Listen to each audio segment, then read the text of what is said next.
Right. So the most holy place, it's like this. Only once a year was the high priest allowed in there. And in the most holy place was only one article of furniture. That one article of furniture is what we call the Ark of the Covenant. The Ark of the Covenant is basically a big wooden box that's made out of acacia wood. The kind of acacia that grows in the area around Mount Sinai, where you have stickers and prickers and all kinds of thorns coming off this bush. And inside of it was something very special. We're going to talk a little bit more about the things that were inside of the Ark of the Covenant in a little bit. But first, you have to know that the Ark of the Covenant was coated with a film of gold. It was actually coated with gold.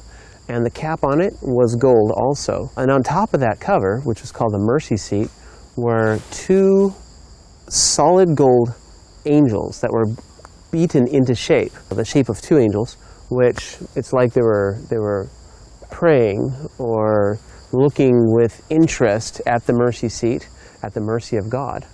And these angels had one wing that would touch each other. One, on one side of the ark was one wing, and on the other side of the ark was another wing, and they were touching each other. And the other wing, they would basically be covering themselves.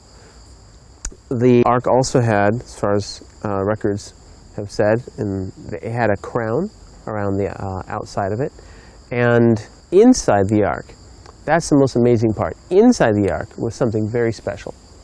Now, we're going to talk a little bit more about the items that were inside the ark later. For now, you just need to know that the most holy place was a very special place. It was only accessed once a year on the Day of Atonement. That's at one-ment, means meant to be at one with God. And that was the day of togetherness with the Father in heaven.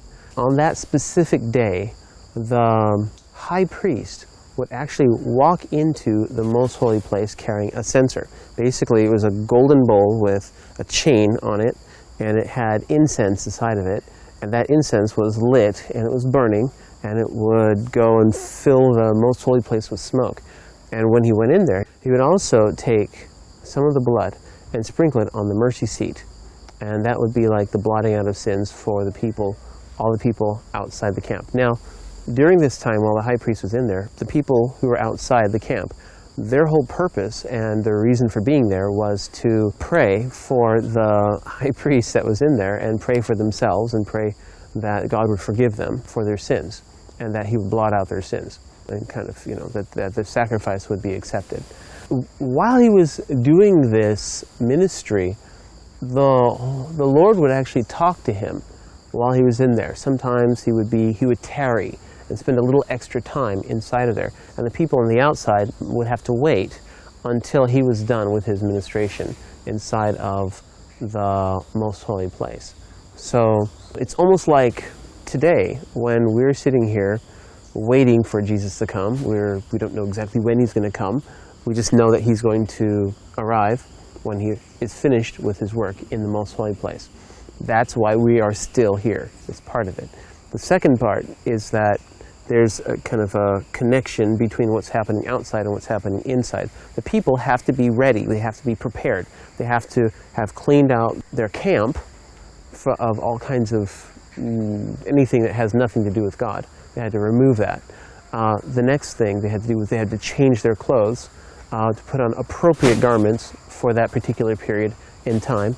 The third thing is they had to change their diet. They had to fast and basically clean their bodies on the inside and on the outside. So they washed themselves, and they also took no food so that their minds and their bodies would be clear and focused. So they changed their diet. The next thing they did was they also, in preparation for this judgment day, or this day of at-one-ment or connection with God, they would need to have a holy convocation. They would blow a trumpet, basically. And of course, like 10 days before, they would have preparation. They would blow a trumpet, and they would prepare their whole camp area and clean out all these things, clean themselves, clean their tents, clean everything. Because the concept was that angels would be walking in their camp while the Day of Atonement was going on. So they had to be prepared and prepare themselves, mentally, physically. So when they would call this Holy Convocation, they would all come out of their tents and present themselves before the Lord. And they would need to afflict their souls, basically to do away with things that they had desired. They would need to kind of put those away from themselves, make God their desire. And today, that's our purpose, our example, what we do. We can learn from what the Jews had done years ago. They'd been doing it for many years. And so this is something that we as Christians can learn from, knowing that Jesus is our high priest and that he's in the most holy place.